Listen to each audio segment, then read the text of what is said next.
Yeah, so for us as TransNamib, of course, we have now funding that is confirmed for the medium to long term in terms of focusing on our rolling stock. But that is still a process of 24 to 36 months to get it in place.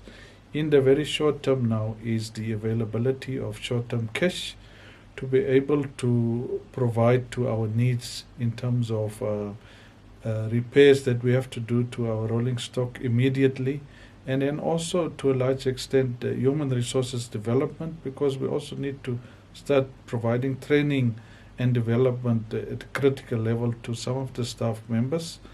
And then we also have some legacy issues that we still need to resolve. So in the short to medium term, there's still a lot that we need to do to overcome. So this is the time that we need to have that stakeholder confidence, both of course from a shareholder perspective. They've already confirmed that commitment.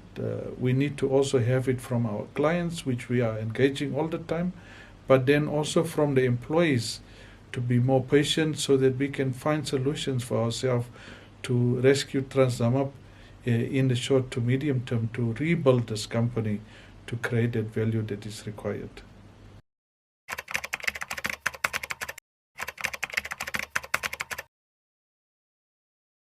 There was about 3 long-term agreements that were signed at the time. I think around about 2014 or even earlier, but those were cancelled by the Minister of Works and Transport or confirmed to be cancelled by the Minister of Works and Transport in 2019.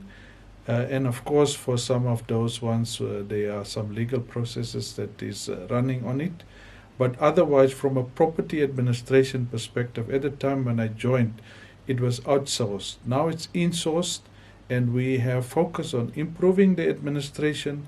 And we've also at the same time managed to increase the income on an annual basis for the property portfolio, although there's still a lot to be done in terms of improving the property portfolio and creating that required revenue for TransNamib.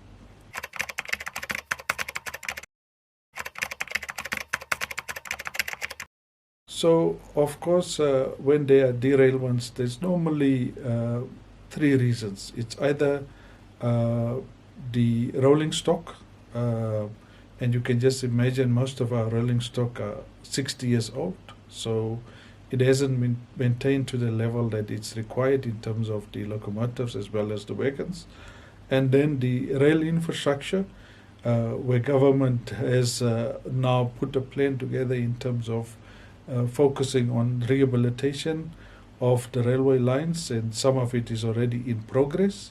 And then, of course, the third element, of course, is the human element, where we have already started to put certain training and development plans in place, where some of our safety personnel has gone out to different regions to restart with certain training and to ensure that certain programs are followed on a daily, weekly basis to ensure that we improve safety along and within the railway lines as well as with our rolling stock. Yeah, the derailments, of course, depend on the severity of the accident. It also depends on where the accident has occurred and the resources that we require, because sometimes when we have a major derailment, it normally takes about on average 2 to 3 days to clear the line, and if it's on a leveled area, it's of course easier, and if we do require extra equipment, like we have to rent in a crane, etc., it does cost more for the company.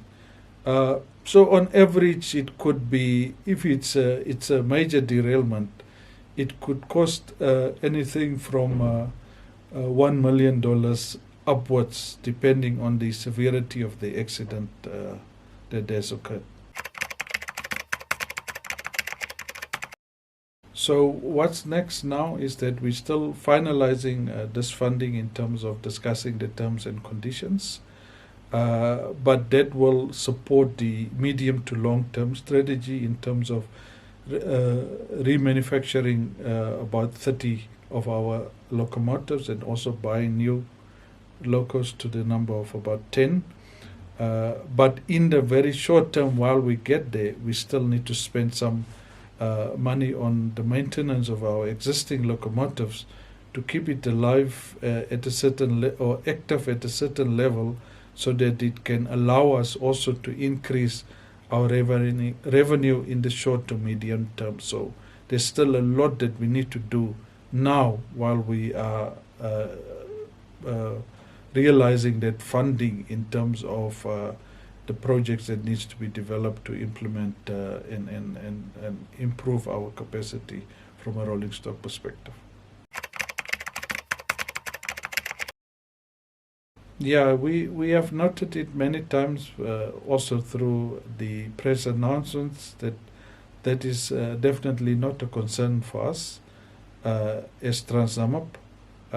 We, as TransNamib, of course, have put in certain measures and will put in certain measures in place to ensure that the sustainability of TransNamib is protected, and that we ensure that the necessary actions are taken, if required, to defend TransNamib in this specific case.